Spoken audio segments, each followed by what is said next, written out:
Good morning બાળ મિત્રો, જય શ્રી કૃષ્ણ. કેમ છો બાળકો? મજામાં ને? સરસ. બાળ મિત્રો, આજે આપણે ધોરણ 5 અને વિષય આસપાસના પ્રકરણ નંબર 23 જેનો અભ્યાસ કરીશું. તો પ્રકરણ નંબર 23 નું નામ શું છે? જો જ બધા અમે ગુજરાતી. તો ચાલો બધા જ અમે ગુજરાતી પાઠ સમજવા માટે તૈયાર? જો બાળ મિત્રો, તમારા બધા પાસે પાઠ્યપુસ્તક છે, એમાં 205 પેજ નંબર ઉપર પ્રકરણ 23 આપેલું છે.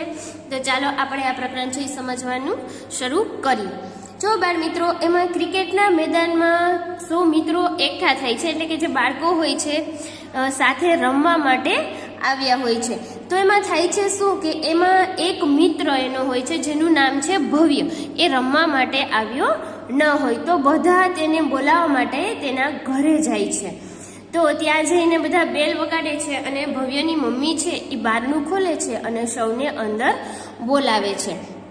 અંદર પહોંચતાની સાથે જ બધાના કાનમાં છે એ કંઈક સંભળાય છે કે તો એ સાંભળે છે. કોનો અવાજ હોય છે? ભવ્ય અને તેની બહેન મૈત્રીનો અવાજ સાંભળ્યો. એ બધા એનો અવાજ સાંભળે છે અને એ શું ગાતા હોય છે? તો કે ગીત ગાતા હોય છે. તો ભવ્યની મમ્મીએ છે સૌને ઈશારાથી શાંતિથી બેસવા કહ્યું અને ગીતના શબ્દો હતા. જો આગળ એક ગીત આપેલું છે. આ બધા જ બાળકો રમતા હોય છે. તો જો ક્યારેક આપણી સાથે પણ આપણા બધા મિત્રો રમતા હોય, કોઈ એક ન હોય, તો આપણે ઘણું બધું વિચારવા લાગીએ છીએ અને તરત એમ કહીએ છીએ કે કેમ નથી આવ્યો. તો આ બાળકો પણ એની ઘરે જાય છે અને જોવે છે કે એ શા માટે નથી આવ્યો. તો ત્યાં જઈને તો એમને એક ગીત સંભળાય છે. જો બાળ મિત્રો, અહીંયા એક કાવ્ય છે, ગીત છે, એના શબ્દો આપેલા છે. એટલે કે આ કાવ્યની અંદર ગુજરાતની અંદરનું બધું જ દર્શાવી દીધું છે. જેમ કે મંદિરો છે, નદીઓ છે, રત્નો છે, ઘણું બધું છે. તો બાળ મિત્રો, એ આપણે નકશાની અંદર, ગુજરાત રાજ્યના નકશાની અંદર છે, આપણે કઈ જગ્યાએ છે એ પણ સાથે સાથે એ સ્થળો છે એ જોતા જાશું, જેથી કરીને તમે ગુજરાતના નકશાની અંદર આ બધા સ્થળો છે, પ્રદેશો છે, મંદિરો છે, ક્યાં આવેલા છે એ તમને સરળતાથી મળી જાય અને યાદ પણ રહી જાય. તો બાળ મિત્રો, તમે બધા તૈયાર છો ને? ચાલો, તો આપણે કાવ્ય છે એ ગાઈશું. ચાલો, બધા તૈયાર? જય જય ગરવી ગુજરાત, જય જય ગરવી ગુજરાત, દીપે અરુણો પ્રભાત, વ્રજ પ્રકાશે ઝળહળ કુસુંબી, પ્રેમ શૌર્ય અંકિત, પ્રેમ શૌર્ય અંકિત. તું ભણવ ભણવ નિજ સતતી, સહુને પ્રેમ ભક્તિની રીત, પ્રેમ ભક્તિની રીત.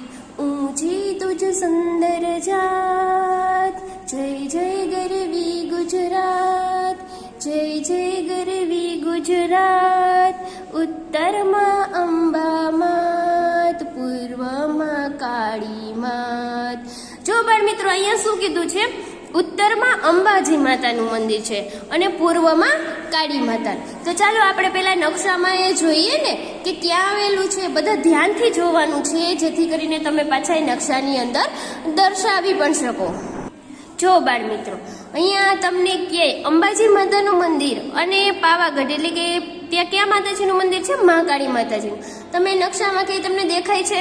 જુઓ તો બધા વ્યવસ્થિત રીતે. જો આ ઉત્તર છે, દક્ષિણ, પૂર્વ અને પશ્ચિમ. તો ચાલો, ક્યાં છે? હા, જો ઉત્તરમાં અહીંયા અંબાજી માતાનું મંદિર છે એ તમે જોઈ શકો છો, અહીંયા દર્શાવેલું છે.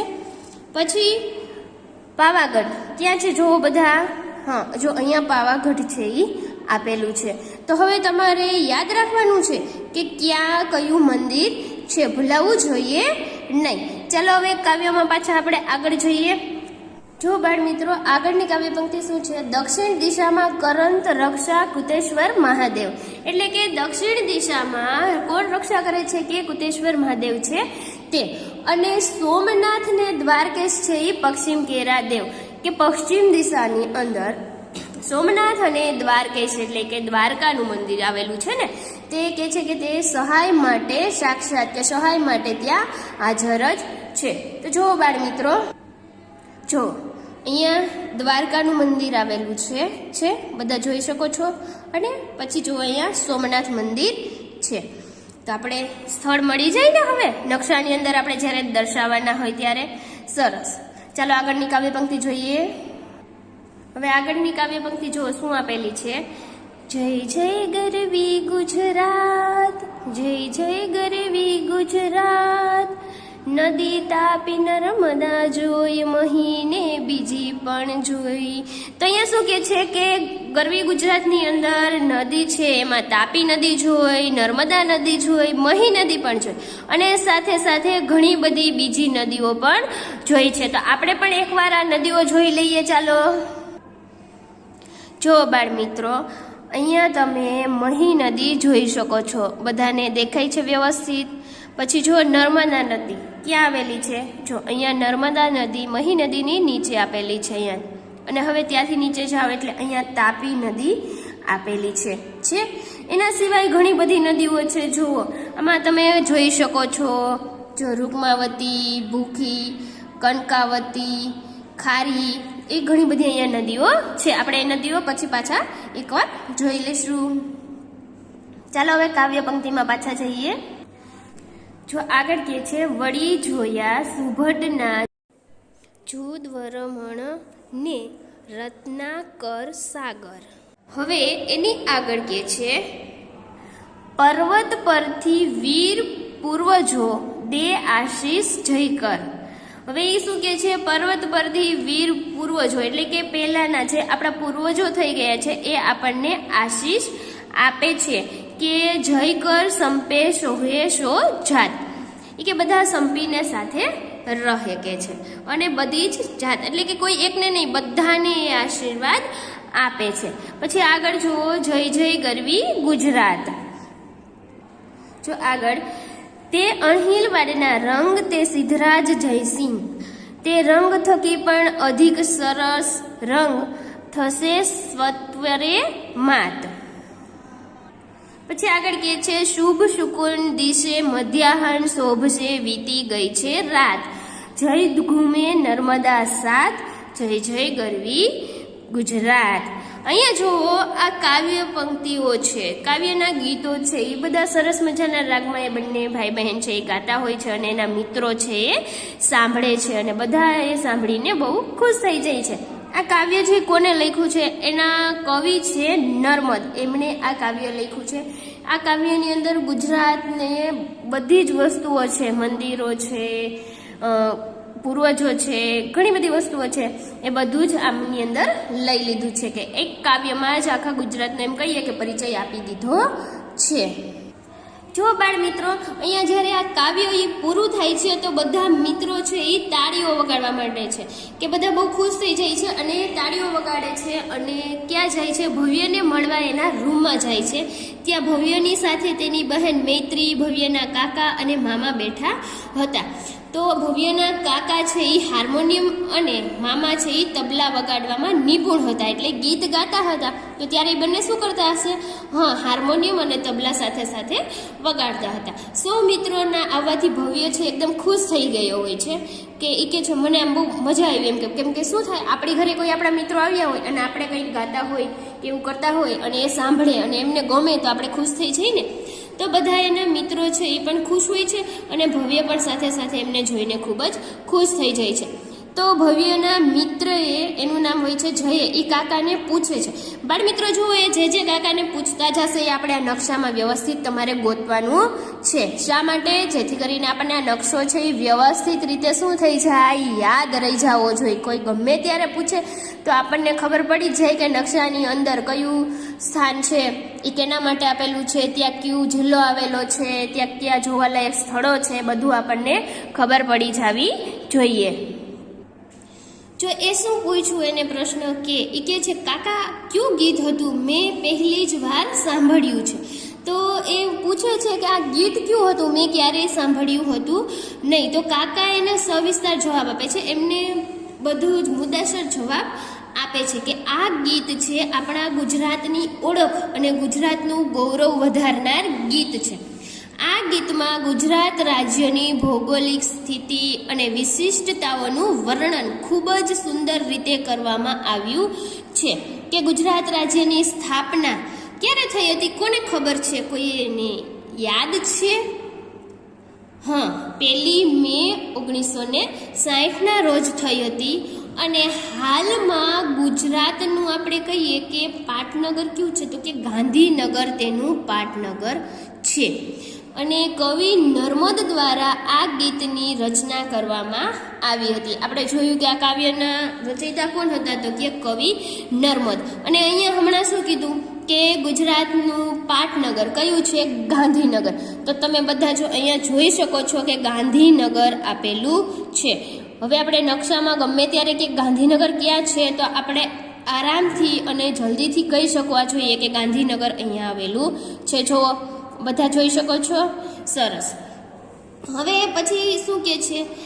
આગળ કહે છે કે કવિ નર્મદ દ્વારા ગીતની રચના કરવામાં આવી હતી. ભવ્ય તેની શાળામાં ગુજરાત રાજ્યના સ્થાપના દિન નિમિત્તે આ ગીત ગાવાનો છે. એટલા માટે આ શું કરતા હતા? એની તૈયારી કરતા હતા. ક્યારે એ ગીત ગાવાનો હતો? ગુજરાત રાજ્યની સ્થાપના દિવસ છે ત્યારે એના નિમિત્તે એ કે છે એ ગીત ગાવાનો હતો. તો પાછો એનો બીજો એક મિત્ર એ બોલે છે, એનું નામ હોય છે દેવ. એ બોલે છે, હા કાકા, અમે પણ શીખવામાં આવ્યું હતું. કે છે કે અમને પણ શું કહે? શીખવામાં આવ્યું હતું. આપણું ગુજરાત રાજ્ય છે એ આશરે 1600 કિલોમીટર જેટલો લાંબો દરિયા કિનારો ધરાવતું રાજ્ય છે.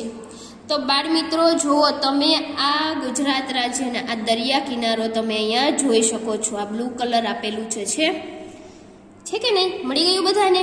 એ કે છે કે એ આશરે 1600 કિલોમીટર જેટલો લાંબો દરિયા કિનારો ધરાવે છે. જો સૌથી વધુ અહીંયા દરિયા કિનારો છે, તમે જોઈ શકો છો, છે ને? પછી આગળ કે છે કે ગુજરાતના 15 જિલ્લાઓને દરિયાની સીમા અડે છે. કેટલા જિલ્લાઓને? તો કે 15 જિલ્લાઓને છે એની દરિયા કિનારો છે, એની સીમા કે છે કે ત્યાં અડે છે. હવે આગળ, આપણું ગુજરાત રાજ્ય વિસ્તારની દ્રષ્ટિએ દેશમાં 6થું અને વસ્તીમાં 9મા ક્રમનું મોટું રાજ્ય છે. બાળ મિત્રો આ ખાસ યાદ રાખવાનું છે. ત્યાં તમે લાઈન કરી દેશો તો પણ ચાલશે. જો બાળકો આગળ, ગુજરાતનું ક્ષેત્રફળ કેટલું છે? તો કે 1,96,024 ચોરસ કિલોમીટર, એટલે કે ભારતના કુલ વિસ્તારના 5.97% છે. જો શિવે વાત આગળ વધારતા કહ્યું. હવે એ આગળ વાત કરે છે, એ કે છે ગુજરાતના ઉત્તર ભાગમાંથી કર્કવૃત પસાર થાય છે. તો હવે તમે આમાં જુઓ, પહેલા ગુજરાતનો ઉત્તર ભાગ તમને મળી ગયો. તો હવે ત્યાં ક્યાંય તમને કર્કવૃત દેખાય છે? જો મળી ગઈ હોય તો બતાવો જી. હા, આવી ગઈ છો. અહીંયાથી આ કર્કવૃત પસાર થાય છે, તમે જોઈ શકો છો વ્યવસ્થિત. ઠીક છે. ભવ્યથી પણ બોલ્યા વગર ન રહેવાયું. હવે છે કે ગુજરાત રાજ્યની જમીન સીમા પાડોશી દેશ પાકિસ્તાન સાથે અને ભારતના 3 રાજ્યો સાથે જોડાયેલી છે. એક તો પાડોશી દેશ પાકિસ્તાન સાથે, તમે અહીંયા જો પાકિસ્તાન છે એ જોઈ શકો છો, અહીંયા એની સાથે જોડાયેલી છે. અને ભારતના 3 રાજ્યો ક્યાં ક્યાં છે? તો કે રાજસ્થાન તમે જોઈ શકો છો, પછી મધ્યપ્રદેશ અને મહારાષ્ટ્ર, આ 3 રાજ્યો સાથે જોડાયેલી છે. હવે ગમે ત્યારે કોઈ પૂછે કે કયો દેશ છે એની સાથે સીમા જોડાયેલી છે, તો ત્યાં આવે છે પાકિસ્તાન દેશ. અને રાજ્યો કહીએ તો 3 રાજ્યો છે, રાજસ્થાન, મધ્યપ્રદેશ અને મહારાષ્ટ્ર. તો બાળ મિત્રો આવું નાનું નાનું છે એ આપણે યાદ રાખવાનું છે. આ ઉપરાંત ગુજરાત ભારતનું એકમાત્ર એવું રાજ્ય છે કે જે 2 અખાત ધરાવે છે. ક્યાં ક્યાં અખાત એ તમને કોઈને ખબર છે? ચાલો ખબર હોય તો મને કયો જી. એક તો કચ્છનો અખાત અને બીજો છે ખંભાતનો અખાત. ગુજરાત છે 2 અખાત ધરાવે છે, કચ્છનો અને ખંભાતનો અખાત. જુઓ બાળકો, અહીંયા કચ્છનો અખાત આપેલો છે અને બીજો અહીંયા જુઓ ખંભાતનો અખાત. ધ્યાનથી જોજો, પછી નકશામાં આપણે દર્શાવવાનો હોય તો આપણને તરત ખબર પડી જાય કે આ કચ્છનો અખાત અહીંયા આપેલો છે અને આ છે ખંભાતનો અખાત. હવે જુઓ બાળકો, આ નકશાને રિલેટેડ કેટલાક પ્રશ્નો પૂછેલા છે કે એમાં પ્રશ્ન એવો છે કે ગુજરાત રાજ્યમાં કુલ કેટલા જિલ્લા છે? તો ગુજરાત રાજ્યમાં કુલ 33 જિલ્લાઓ છે. હવે એમાં બીજો પ્રશ્ન છે કે ગુજરાત રાજ્યમાં વિસ્તારની દ્રષ્ટિએ સૌથી મોટો જિલ્લો કયો છે? તમે અહીંયા બધા જિલ્લાઓ છે જોઈ રહ્યા છો નકશાની અંદર. એમાં સૌથી મોટો જિલ્લો જુઓ કયો છે? કચ્છ. અહીંયા તમે જોઈ શકો છો કે આ કચ્છ છે એ સૌથી મોટો જિલ્લો છે. જોઈ શકો છો ને? સરસ. પછી એમાં એમ પૂછેલું છે કે ગુજરાત રાજ્યમાં વિસ્તારની દ્રષ્ટિએ સૌથી નાનો જિલ્લો કયો છે? કેની દ્રષ્ટિએ કીધેલું છે? વિસ્તારની દ્રષ્ટિએ. તો જોવો જી કયો તમને દેખાય છે આમાં. જો ધ્યાનથી તમે જુઓ કયો જિલ્લો સૌથી નાનો છે. જો બાળ મિત્રો અહીંયા તમે જોઈ શકો છો આ ડાંગ જિલ્લો છે જે વિસ્તારની દ્રષ્ટિએ સૌથી નાનો જિલ્લો છે. અને હવે એમાં ચોથો પ્રશ્ન પૂછેલો છે કે કર્કવૃત પસાર થતું હોય તેવા ગુજરાતના કોઈ પણ 3 જિલ્લાના નામ જણાવો. કે કર્કવૃત પસાર થતા હોય તેવા. તો પહેલા તો આપણે હમણાં જોયું હતું કે કર્કવૃત પસાર થાય છે ક્યાં હતી? તમે બધા જોઈ? તમને દેખાઈ ગઈ? હા, અહીંયા છે જો કર્કવૃત પસાર થાય છે. તો આપણને એમ કીધું છે 3 જિલ્લાઓ છે એ કહો. તો એમાં આપણે કહી શકીએ કે જો અહીંયા કચ્છ છે ત્યાંથી પસાર થાય છે, બરોબર. હવે બીજો જિલ્લો કયો આવશે? જો અહીંયા મહેસાણા છે એથી પસાર થાય છે. પછી જો સાબરકાંઠા છે ત્યાંથી પણ કર્કવૃત છે એ પસાર થાય છે. હવે આગળ બાળકો જુઓ. જો બાળ મિત્રો આગળ છે એ ગુજરાતની નદીઓ, ડુંગરો અને સિંચાઈ યોજનાઓનો નકશો આપણે અહીંયા જોઈ શકીએ છીએ. જો નદીઓ માટે અહીંયા આવી રીતે લાઈન કરેલી નિશાની આપેલી છે. ડુંગર માટે ડુંગર દર્શાવેલો છે અને સિંચાઈ યોજના માટેનું ચિહ્ન પણ જો લાઈન છે. પછી ઉપર એમાં શું કરેલું છે? લંબચોરસ કરેલું છે, જેથી કરીને આપણે નદી, ડુંગર અને સિંચાઈ યોજના છે એ વ્યવસ્થિત રીતે ઓળખી શકીએ. તો ચાલો હવે આપણે આ જોઈએ નકશો. જો બાળ મિત્રો પછી વેદ છે એ થોડો ખચકાઈને એ પૂછે છે કે મામા ગીતમાં તો મહી, તાપી અને નર્મદા નદીઓના જ નામ આવેલા હતા. આપણે ગીત જ્યારે જોયું હતું ત્યારે જોયું હતું કે અહીંયા મહી નદી આપેલી છે, પછી તાપી નદી ક્યાં? જો અહીંયા તાપી નદી છે અને આ છે એ નર્મદા નદી છે. તો એ કહે છે કે આપણે તો ગીતમાં કહે કે 3 જ નદીઓના નામ આપેલા છે. તેના સિવાયની બીજી કઈ નદીઓ ગુજરાતમાં વહે છે? તો એને એમ થાય છે કે આ 3 નદીઓના નામ આપેલા છે, તો એના સિવાય બીજી કોઈ નદીઓ છે જે ગુજરાતમાં વહે છે? તો મામા છે એ ખોખારો ખાય છે અને કહે છે ગીતમાં કેટલીક નદીઓના જ નામ આપેલા છે, કે એમાં બધી નદીઓના નામ આપેલા નથી. એના સિવાય ઘણી બધી નદીઓ છે. જો સાબરમતી, બનાસ, ભાદર, શેત્રુંજી, ભોગાવો, મચ્છુ, ઘેલો, પૂર્ણા, વિશ્વામિત્ર જેવી નદીઓ ગુજરાતમાં વહે છે. કે જે ઘણી બધી નદીઓ છે કે જે ગુજરાતની અંદર વહે છે, પણ સામાન્ય રીતે નદીઓ સાગરને જઈને મળતી હોય છે. તો બાળ મિત્રો તમે બધાએ સાંભળ્યું હશે કે આ નદીઓ છે એ બધી જ કે સાગરમાં જઈને મળતી હોય છે, પણ બધી નદીઓ મળતી હોતી નથી. તો એ આગળ કહે છે કે પરંતુ કેટલીક નદીઓ સાગરને મળવાને બદલે રણમાં જઈને સમાઈ જાય છે. ક્યાં સમાઈ જાય છે? તો કે રણમાં જઈને સમાઈ જાય છે, સાગરમાં મળતી નથી. તો તેથી આવી નદીઓને કઈ નદીઓ કહેવાતી હશે? તમે કોઈ મને કહી શકશો? હા, અંતસ્થ નદી કહેવાય છે, એટલે કે એને અથવા તો કુંવારિકાઓ પણ કહેવામાં આવે છે. કે બધી નદીઓ સાગરમાં જઈને મળતી નથી, ઘણી નદીઓ એવી હોય છે કે જે રણમાં જઈને સમાઈ જાય છે. તો પ્રેમ છે એ બોલ્યો, હું જ્યારે સ્ટેચ્યુ ઓફ યુનિટી જોવા ગયો હતો ત્યારે મેં નર્મદા નદી પર બાંધવામાં આવેલ સરદાર સરોવર બંધની મુલાકાત લીધી હતી, જે રાજ્યની મહત્વની સિંચાઈ યોજના છે. જો બાળકો ત્યાં કાકા છે એ બોલે છે કે શાબાશ. આ ઉપરાંત છે કે તાપી, મહી, સાબરમતી વગેરે નદીઓ પર પણ બંધ બાંધવામાં આવ્યા છે. એને કયો બંધ જોયો હતો? તો કે નર્મદા નદી ગયો હતો ત્યાં આવેલો સરદાર સરોવર બંધ છે એને જોયો હતો. તો બાળકો અહીંયા જુઓ તમે, ઘણી બધી નદીઓ છે અને ડુંગરો છે, સિંચાઈ યોજનાઓ છે તમને નકશામાં જોવા મળે છે. જો અહીંયા કાળો ડુંગર આપેલો છે, ધીણોધર ડુંગર, પછી લીલીઓ, જો અહીંયા જેસોર આપેલો છે બાળ મિત્રો. પછી જુઓ આરાસુરના ડુંગર છે આપેલા છે. એવી રીતે ઘણા બધા અલગ અલગ ડુંગરો છે આમાં દર્શાવેલા છે. જો પાવાગઢ, વિંધ્યાચલ છે ને, તો અને આ બધા તમે જોઈ શકો છો. પછી રાજપરાની ટેકરીઓ આપેલી છે અહીંયા.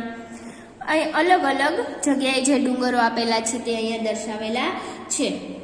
હવે આગળ જુઓ ત્યાં શું કીધેલું છે કે નદીઓ પણ બતાવેલી છે. તો જો અહીંયા નદીઓ જુઓ, ખારી, કનકાવતી, રૂકમાવતી, ભૂખી. પછી બીજે ક્યાંય નદીઓ દેખાય છે તમને? ક્યાં છે નદીઓ? જુઓ, ઓઝત, હિરણ, સિંગવડો, મચ્છુંદરી. એવી રીતે અહીંયા ઘણી બધી અલગ અલગ નદીઓ છે. પછી સિંચાઈ યોજનાઓ પણ આપેલી છે. જો તમે નકશામાં વ્યવસ્થિત ધ્યાનથી જોશો તો તમે જોઈ શકશો. જો દાંતીવાડા, ધરોઈ દેખાય છે ને બાળકો બધાને વ્યવસ્થિત નકશાની અંદર. સરસ. પછી વાણક બોરી જો અહીંયા આપેલી છે. પછી કડાણા. હવે આગળ ક્યાંય રહી ગઈ?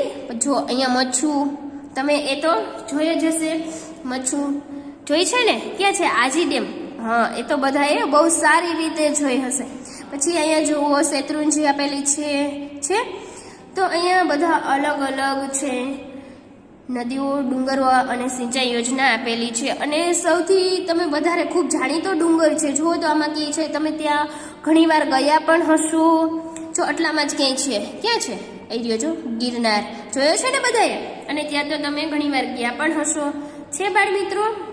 થોડા પ્રશ્નો આપેલા છે. તેમાં શું કીધું છે કે પ્રકરણમાં આપેલી ના હોય એવી નદીઓ, કે આમાં આપેલ નથી એના સિવાયની નદીઓ કે ગુજરાતની, બીજા ક્યાંયની નહીં, ક્યાંની કહે છે કે તો કે ગુજરાતની નદીઓ. તો એવી કહીએ તો કે ભૂખી, ઔરંગા, આજી, પછી ઘેલો, કંકાવટી, માહી, વાત્રાક, રૂપેન અને તાપી નદી છે. પછી એમાં બીજું શું પૂછેલું છે કે એમાં એમ પૂછેલું છે કે અંતઃસ્થળ નદીઓની યાદી બનાવો. એટલે કે કુંવારિકાઓ, કે જે નદીઓ સાગરને બદલે ક્યાં જઈને મળે છે? રણમાં જઈને મળતી હોય એવી નદીઓ છે. એનું તમે કે યાદી બનાવો અને એનું અંતિમ સ્થાન છે એ કહો. તો જો ગુજરાતમાં બનાસ, સરસ્વતી અને રૂપેણ નદી છે, કુંવારી નદીઓ છે, એટલે કે અંતઃસ્થળ નદી છે, જેમનું અંતિમ સ્થાન કયું છે? કચ્છનું નાનું રણ છે, એમાં એ સમાય જાય છે. જો બાળ મિત્રો, હવે ખાસ તમારે નકશો છે એ જોવાનો છે અને એના પરથી જ જવાબ આપવાના છે. કે એમાં પ્રશ્ન શું પૂછેલો છે કે રાજ્યની સિંચાઈ યોજના છે તે કઈ નદીઓ પર બાંધવામાં આવી છે તેના વિશે આપણે જોવાનું છે. અને આ નકશામાં જો નદીઓ અને એની સિંચાઈ યોજના આપેલી છે તો આપણને સરળતાથી એનો જવાબ મળી જશે. પહેલા તો નર્મદા. તો નર્મદા ક્યાં છે? જુઓ, અહીંયા નર્મદા છે અને ત્યાં સિંચાઈ યોજના કઈ છે? સરદાર સરોવર ડેમ. એટલે કે જો આ સરદાર સરોવર યોજના તે નવા ગામમાં બનાવેલી છે. પછી આગળ બીજું જુઓ, તાપી. તાપી નદી છે એ તમને ક્યાં દેખાય છે નકશામાં? જો મળી ગઈ બધાને?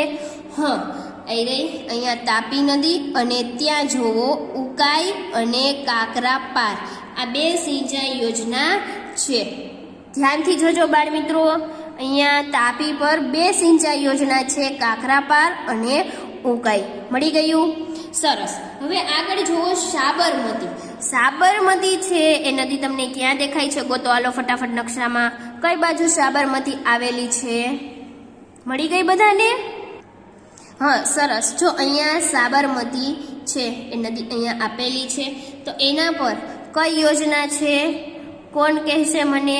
અહીંયા જુઓ ધરોઈ આપેલી છે, ધરોઈ ડેમ. સરસ. પછી આગળ જુઓ બનાસ. બધા બનાસ ગોતોજી. બનાસ ક્યાં આપેલું છે? મને તો મળતું નથી. તમને બધાને મળી ગયું? તો બતાવો જલ્દી ફટાફટ. હા, અહીંયા છે બનાસ. તો ત્યાં કઈ સિંચાઈ યોજના છે? તો જુઓ અહીંયા દાંતીવાડ સિંચાઈ યોજના આપેલી છે બનાસ પર. જોઈ શકો છો બાળકો? દેખાય છે વ્યવસ્થિત? સરસ. હવે બાળ મિત્રો, આપણે જોઈએ કેટલીક નદીઓ અને તેના પર બાંધવામાં આવેલા બંધો વિશે. એટલે કે સિંચાઈ યોજના છે એ આપણે જોઈ અને તે ક્યાં આવેલી છે તેની પણ માહિતી આપણે મેળવી લીધી. હવે આપણે આગળ વધીએ. જો બાળ મિત્રો એમાં આપણે આ સિંચાઈ યોજનાને એ બધું જોયું તો એમાં ઝીલ છે. હવે એ ઝીલ એ કહે છે કે હું એકવાર મારા કાકા જોડે બનાસકાંઠા જિલ્લાના માનપુર ગામે ગયો હતો. ત્યાં ખૂબ જ ઠંડી હતી. જ્યારે હું અને કાકા ખેતરમાં ગયા ત્યારે મેં જોયું કે ત્યાં ઘઉં વાવવામાં આવેલા હતા, જ્યારે બાજુના ખેતરમાં બટાકા વાવવામાં આવ્યા હતા. તો કાકાએ કીધું કે જમીન છે એ જેવા પ્રકારની હોય તે પ્રમાણે તેમાં પાક લેવામાં આવે છે. આ બધા પાક રવિ પાક તરીકે ઓળખાય છે. બાળ મિત્રો એને શું વાવ્યું હતું તો કે છે ઘઉં અને બટેકા. તો એ કહે છે કે એ પાક છે એ બધા પાક રવિ પાક તરીકે ઓળખવામાં આવે છે. રવિ પાક એટલે કે શિયાળુ પાક, જે શિયાળાની ઋતુમાં લેવાતા હોય એવા પાક. અને બીજું છે કે જાયદ પાક. જાયદ પાક એટલે કે ઉનાળાની ઋતુની અંદર જે પાક લેવાતા હોય કે ઉનાળુ પાક પણ આપણે એને કહી શકીએ છીએ. પછી છે ખરીફ પાક એટલે કે ચોમાસું પાક, કે ચોમાસાની ઋતુની અંદર લેવાતા હોય એવા. જો રવિ પાક, જાયદ પાક અને ખરીફ પાક સિવાયનો પણ એક પાક છે કે રોકડિયા પાક, એટલે કે વેપારના હેતુથી જે પાક લેવામાં આવે છે, જેમ કે કપાસ, શેરડી, તમાકુ, સણ વગેરે જેવા પાક હોય છે એને આપણે રોકડિયા પાક પણ કહી શકીએ છીએ. બાળકો જુઓ, અહીંયા ગુજરાતના પાક એટલે કે ગુજરાતની અંદર જે પાક થતા હોય છે એના વિશે આ નકશાની અંદર આપેલું છે કે કઈ જગ્યાએ કયો પાક થાય છે. જો અહીંયા બધા પાક માટે અલગ અલગ ચિહ્નો, નિશાનીઓ કરેલી છે. જો એમાં કયા કયા પાક બતાવેલા છે આપણે જોઈએ. ઘઉં, જુવાર, ડાંગર, બાજરી, મકાઈ, મગફળી, કપાસ, તમાકુ, ખારેક, કેરી, એરંડા, ઈસબગુલ, જીરું, વરિયાળી, બટાકા, ડુંગળી, ખજૂર અને કાજુ. આ બધા પાક છે આ નકશાની અંદર બધે દર્શાવેલા છે. બાળ મિત્રો, જો આ નકશા પરથી આપણે છે ને થોડાક પ્રશ્નો આપેલા છે એના આપણે જવાબ ગોતતા જઈએ અને આ નકશાનું છે આપણે શું કરતા જઈએ, અવલોકન પણ સાથે સાથે કરતા જશું ને. ચાલો, જો બાળ મિત્રો એમાં પહેલા એમ પૂછેલું છે કે ગુજરાત રાજ્યમાં થતા પાકની જિલ્લાવાર યાદી બનાવો.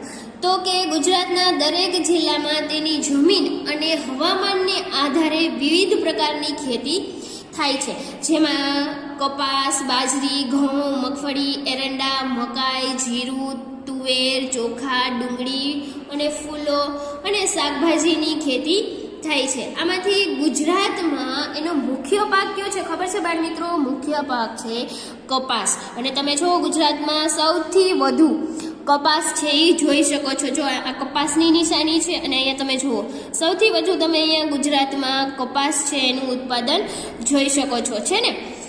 હા, પછી આગળ એમ કે છે કે જો જુદા જુદા પાકનું એટલે કે રવિ પાક, જાયદ પાક અને ખરીફ પાકમાં વર્ગીકરણ કરો. તો એમાં જુઓ બાળ મિત્રો, રવિ પાક એટલે કે એમાં કયા કયા પાક આવે કે તો કે ઘઉં, બાજરી, વટાણા, ચણા, રાઈ, બટેકા અને ડુંગળી. શિયાળાની ઋતુમાં એટલે કે રવિ પાક. સમજાઈ ગયું? સરસ. પછી જો બીજું છે એમ કે છે કે જાયદ પાક વિશે પૂછેલું છે, એટલે કે ઉનાળાની ઋતુમાં લેતા હોય તે. જો તેવા કયા કયા પાક છે તો કે અડદ, તરબૂચ, કાકડી, રાઈ, જુવાર, સણ વગેરે. સણ એટલે કે આપણે કોથળો બનાવવામાં આવે છે ને, કોથળા તમે બધાએ જોયા છે? હા, એના ઉપયોગમાં એ આવે છે ને બનાવવા માટેના. બાળ મિત્રો, આમાં ઘણા બધા પાક એવા પણ છે કે જે શિયાળા અને ઉનાળાની ઋતુમાં થતા હોય, ઘણા ઉનાળા અને ચોમાસાની ઋતુમાં, અને ઘણા પાક છે એ ચોમાસા અને શિયાળાની ઋતુમાં પણ થતા હોય છે. હવે જો ત્રીજું એમ પૂછે છે કે ખરીફ પાક કહે છે કે ખરીફ પાક ક્યાં ક્યાં છે? તો ત્યારે આપણે શેરડી, તલ, જુવાર, બાજરી, મકાઈ, કપાસ વગેરે છે એ વાવી શકીએ છીએ. જો બાળકો, ત્યાં પ્રથમ છે એ તરત જ બોલ્યો, હું પણ મારા ફઈને ત્યાં વેકેશનમાં રહેવા ગયો હતો. તેમના વાડામાં 5 ગાય, 4 ભેંસ અને 2 નાના નાના બચ્ચા હતા, એક ધોળું અને બીજું કાળું. તો ફુવા રોજ ગાય અને ભેંસનું દૂધ ગામની ડેરીઓમાં આપવા જતા હતા. હવે અહીંયા શેની વાત થઈ બાળ મિત્રો? ડેરીની. તો હવે આપણે નકશો કંઈક બદલશું. ચાલો આપણે નકશો પણ બદલીએ. જો એ શું કે છે, દૂધ છે એ ડેરી આપવા જતા હતા. ગામની ડેરીમાં આણંદમાં આવેલી અમૂલ ડેરીનો અને તેની નીચે ત્રિભુવનદાસ પટેલ તેમજ ડૉક્ટર વર્ગીસ કુરિયનનો પણ ફોટો લગાડેલો હતો. આ ડૉક્ટર કુરિયનના ફોટા નીચે શ્વેત ક્રાંતિના પ્રણેતા એમ પણ લખેલું હતું. આજે કોની નીચે કે છે, જે ફોટો લગાવેલો હતો ડૉક્ટર કુરિયનના, એના ફોટા નીચે શ્વેત ક્રાંતિના પ્રણેતા એમ લખેલું હતું. જો ભવ્યના મમ્મી બધા માટે કપમાં દૂધ લાવ્યા. મૈત્રીએ કહ્યું, મમ્મી આ કપ તો આપણે મોરબીથી લાવ્યા હતા તે જ છે ને? અવનવી કેટલા બધા પ્રકારની ડિઝાઇનવાળા કપમાંથી મેં અને તમે આ કપ પસંદ કર્યા હતા. દૂધ પીતા પીતા સામે ટેબલ પર મૂકેલા ચરખાને જોઈ હર્ષે ભવ્યને પૂછ્યું, આ શું છે? તે ક્યાંથી લાવ્યો? કાકાએ કહ્યું, આ ચરખો છે. હું અને ભવ્ય ગાંધી આશ્રમ એટલે કે સાબરમતી આશ્રમ જોવા ગયા હતા ત્યારે એ ચરખો લાવ્યા હતા. ગાંધીજીએ ચરખા દ્વારા સ્વદેશી ચીજ વસ્તુઓના ઉપયોગની અને વિદેશી વસ્તુઓના ઉપયોગ નહીં કરવા માટેની લડત ઉપાડી હતી. બાળમિત્રો, આ બધી ચર્ચા ઉપરથી તમે કહી શકશો કે આપણે આજે હવે આ નકશા પરથી શું શીખવાનું છે અને આ નકશો છે એ શું બતાવી રહ્યો છે આપણને? જુઓ, આ ગુજરાતનો નકશો ઉદ્યોગો અને ખનિજ સંપત્તિ અહીંયા છે એ આપણને દર્શાવી રહ્યો છે. જો કઈ કઈ છે આપણે જુઓ, સિમેન્ટ, ડોલોમાઇટ, પછી જુઓ એસ્બેસ્ટોસ, મેંગેનીઝ, દવા ઉદ્યોગ, પછી જુઓ લિગ્નાઇટ, ચિનાઈ માટી, તાંબુ, સીસુ, જસત, અકીક ઉદ્યોગ, ફ્લોરસ્પાર, ડેરી ઉદ્યોગ, સુતરાઉ કાપડ, હીરા ઉદ્યોગ, રાસાયણિક ખાતર, ખનિજ તેલ, મીઠું, ખાંડ અને મત્સ્ય ઉદ્યોગ. તો અહીંયા બધી જગ્યાએ અલગ અલગ શહેરોમાં, અલગ અલગ જિલ્લામાં શું આપેલા છે, એના અલગ અલગ જે ઉદ્યોગો છે એ અહીંયા દર્શાવેલા છે અને બધા માટે અલગ અલગ ચિહ્નો પણ બતાવેલા છે. તો એમાં જો સૌથી પહેલાં કે વિવિધ ડેરીઓ અને તેના જિલ્લા છે એ દર્શાવતી યાદી આપણે તૈયાર કરવાની છે. એટલે આપણે આમાં જોઈએ કે વિવિધ ડેરીઓ છે એ ક્યાં ક્યાં આવેલી છે. પહેલાં તો આમાં તમને બધાને મહેસાણા ક્યાંય દેખાય છે? આવી રહ્યું જો, આ મહેસાણામાં છે તો કે ત્યાં કઈ ડેરી છે? દૂધસાગર ડેરી છે એ આવેલી છે. કઈ ડેરી આવેલી છે? ત્યાં મહેસાણાની અંદર દૂધસાગર ડેરી આપેલી છે. આપણે જો અહીંયા ગામનું નામ છે એ દર્શાવેલું છે અને અહીંયા જો ચિહ્ન પણ આપેલું છે કે અહીંયા શું છે? ડેરી છે. પછી જુઓ આણંદ. આણંદ તમને બધાને ક્યાં દેખાય છે? ગોતો ફટાફટ. કઈ બાજુ આપેલું છે? અહીંયા જો આણંદ આપેલું છે. ત્યાં કઈ ડેરી આવેલી છે? ત્યાં અમૂલ ડેરી આવેલી છે. પછી બીજે ક્યાં આવેલી છે ડેરી? તો કે જુઓ અહીંયા અમદાવાદમાં આવેલી છે ઉત્તમ ડેરી. જો અહીંયા ડેરી પણ તમે જોઈ શકો છો, મળી ગઈ ને. પછી હવે જુઓ, પછી છે ગાંધીનગર. તો ત્યાં જો અહીંયા ગાંધીનગર છે, ત્યાં મધર ડેરી આપેલી છે. પછી બીજી ડેરી તમને ક્યાં દેખાય છે? ચાલો હવે કોઈ ડેરી બાકી રહી ગઈ છે આમાં તો જોવો જ નકશામાં તમે બધા. ક્યાં છે? મળી ગઈ બધાને કે ના મળી? ગોતો ગોતો ફટાફટ. અહીંયા સાબરકાંઠા, ત્યાં ડેરી આપેલી છે. ત્યાં કઈ ડેરી છે? સાબર ડેરી આપેલી છે. હવે ક્યાંય ડેરી બાકી રહી ગઈ કે જે આપણે જોઈ છે અને રહી ગયું હોય? જો બાળ મિત્રો, અહીંયા આપણે જોયો પ્રશ્ન કયો? વિવિધ ડેરીઓ છે એ આપણે જોઈ. હવે પછી એમાં શું કીધેલું છે કે ગુજરાતમાં વિકાસ પામેલા વિવિધ ઉદ્યોગોની યાદી બનાવો કે ગુજરાતના જે ઉદ્યોગો છે એ વિકાસ પામેલા હોય. તો જેવા કે સિમેન્ટ ઉદ્યોગો, પછી જો અહીંયા છે દર્શાવેલા સિમેન્ટ ઉદ્યોગ. અહીંયા જો સિમેન્ટ ઉદ્યોગ છે કચ્છ બાજુ. પછી બીજે ક્યાં જોઈએ? દેવભૂમિ દ્વારકા, પોરબંદર, જુનાગઢ, ગીર સોમનાથ, બોટાદ, બનાસકાંઠા છે ને, તો ત્યાં સિમેન્ટ ઉદ્યોગો. પછી બીજે ક્યાં છે? તો કે સુતરાઉ કાપડના ઉદ્યોગો, પછી હીરાના ઉદ્યોગો. તો અહીંયા જુઓ સુતરાઉ કાપડના ઉદ્યોગો જુઓ, અહીંયા તમે જામનગર, પાટણ અહીંયા જોઈ શકો છો, ગાંધીનગર, અમદાવાદ. બીજે ક્યાં છે? એ જો રાજકોટ, જામનગર છે. ત્યાં બધે સુતરાઉ કાપડ અને પછી શું કીધેલું છે હીરા ઉદ્યોગ. તો અહીંયા જુઓ જ્યાં જ્યાં તમને હીરાની નિશાની દેખાય છે ત્યાં શેનું છે?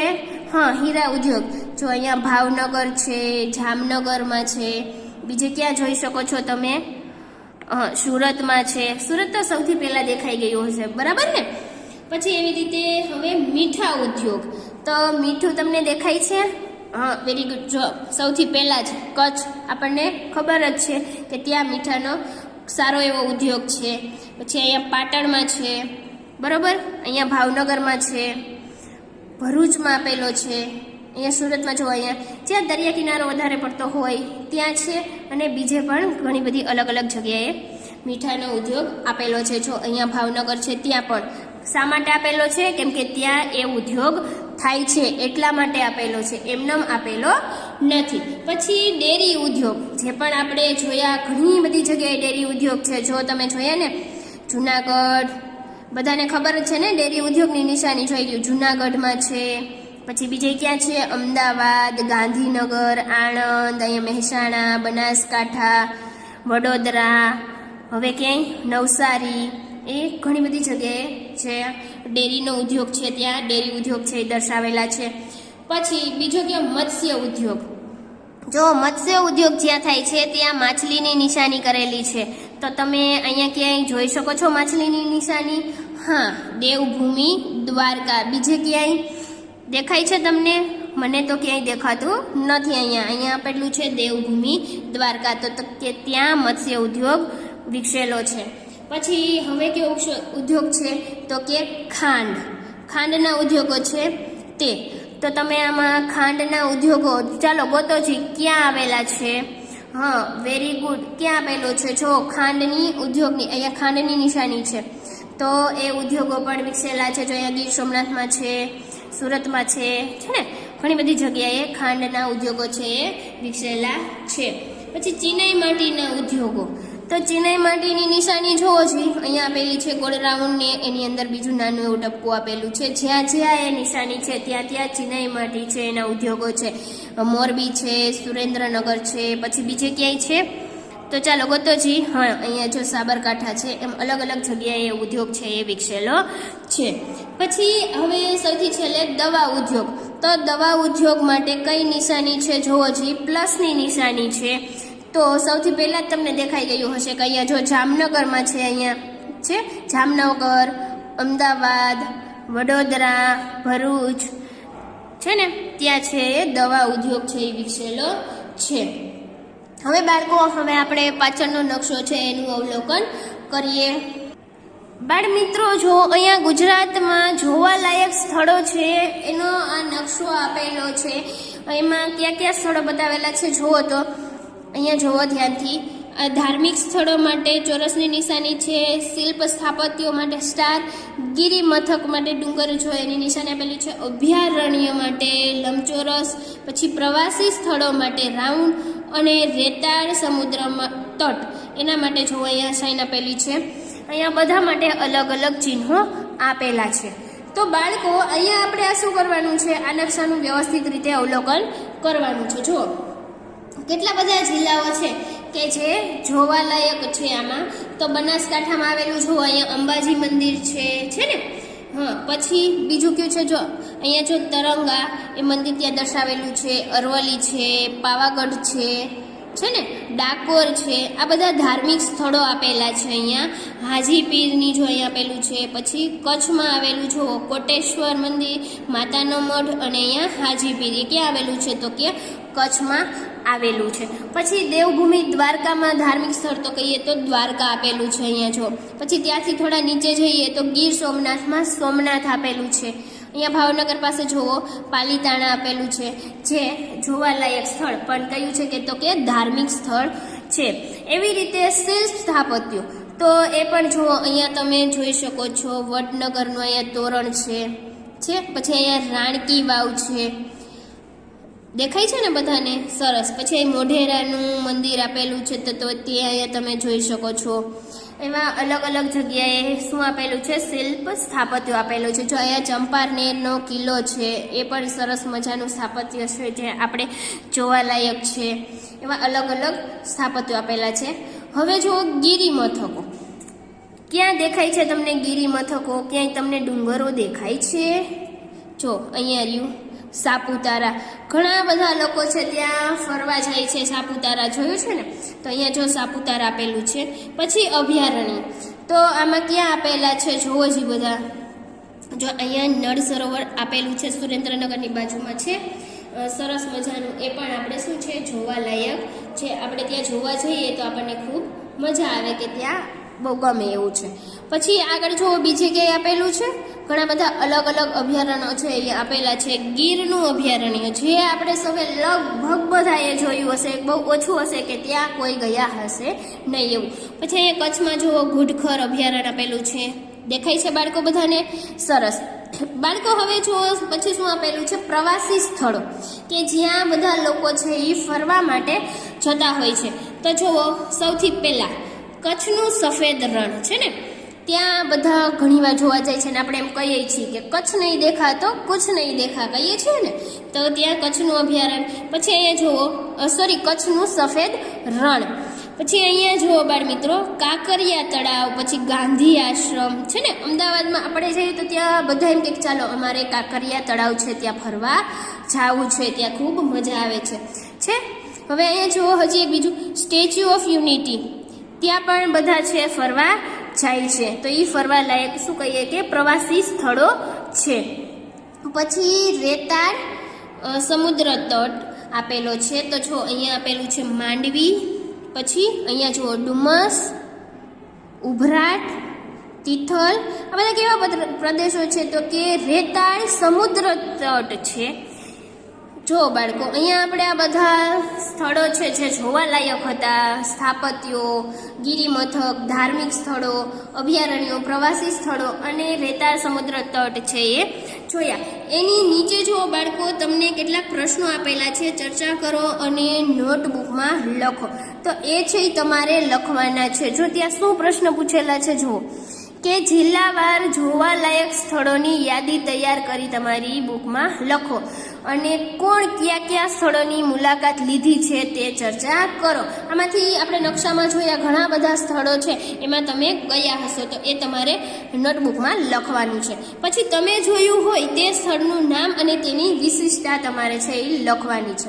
જેમ કે તમે સોમનાથ જોયું છે તો તમારે લખવાનું સોમનાથ મેં જોયું છે અને એની વિશિષ્ટતા શું છે એ તમારે લખવાની છે. પછી જુઓ તમારા અને તમારા પાડોશી જિલ્લાઓમાં આવેલ વિવિધ ધાર્મિક સ્થળો છે એની યાદી બનાવવાની છે અને તેમાંથી કોઈ પણ 2 સ્થળ વિશે લખવાનું છે. જો બાળમિત્રો તમે જેમ કેમ કે સોમનાથ, તો તમારે સોમનાથ વિશે થોડું ઘણું લખવાનું છે. તમે લખી શકશો? સરસ. બાળકો જો અહીંયા આપણે કેટલા બધા નકશાઓનું અવલોકન કર્યું અને ગુજરાતના નકશાઓ છે તો આપણે એની અંદર જો ગુજરાતના જોવાલાયક સ્થળો જોયા, ઘણા આપણે શું જોયું બીજું? નદીઓ, સિંચાઈ યોજનાઓ અને પાક છે એ ક્યાં ક્યાં થાય છે એ બધું છે આપણે નકશા દ્વારા સમજ્યા. તો પાઠ સમજવાની ખૂબ મજા આવી ને? Very good. તો આગળ જો હવે શું થાય છે, મામાની નજર છે એ વ્રજે પહેરેલા ટી શર્ટ પર પડી હોય છે કે ટી શર્ટમાં કંઈક લખેલું હશે, તો ક્યાં કંઈક ફોટો હશે. શું છે આપણે જોઈએ. જો તેની પર આપેલા ફોટાને જોઈ તેમણે બધાને પ્રશ્ન કર્યો, આ કયા મંદિરનો ફોટો છે, કોને ખબર છે? તો બધાએ છે ને નકારમાં માથું ધૂણાવ્યું. એના ટી શર્ટ ઉપર મંદિરનો ફોટો હતો. તો એ કે છે, બધાએ પૂછ્યું બધાને, તો બધા શું કે છે, ના અમને ખબર નથી. તો મામાએ કહ્યું, આ ફોટો બનાસકાંઠા જિલ્લામાં આવેલ અંબા માતાજીના મંદિરનો છે. કેનો છે કે છે? તો જો બનાસકાંઠામાં આવેલા અંબાજી માતાનું જે મંદિર છે એનો ફોટો એના ટી શર્ટ પર હોય છે. તો કે છે બનાસકાંઠામાંથી આ વલસાડ જિલ્લા સુધીમાં તળ ગુજરાતનો ડુંગર વિસ્તાર વિસ્તરેલો છે. કયો કે છે?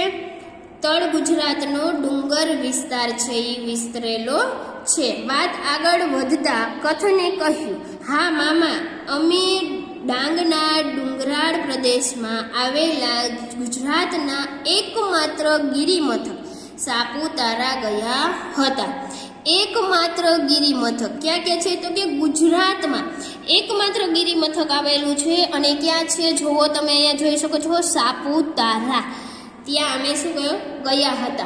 અને એ સમુદ્રથી લગભગ 1000 મીટરની ઊંચાઈએ આવેલું છે.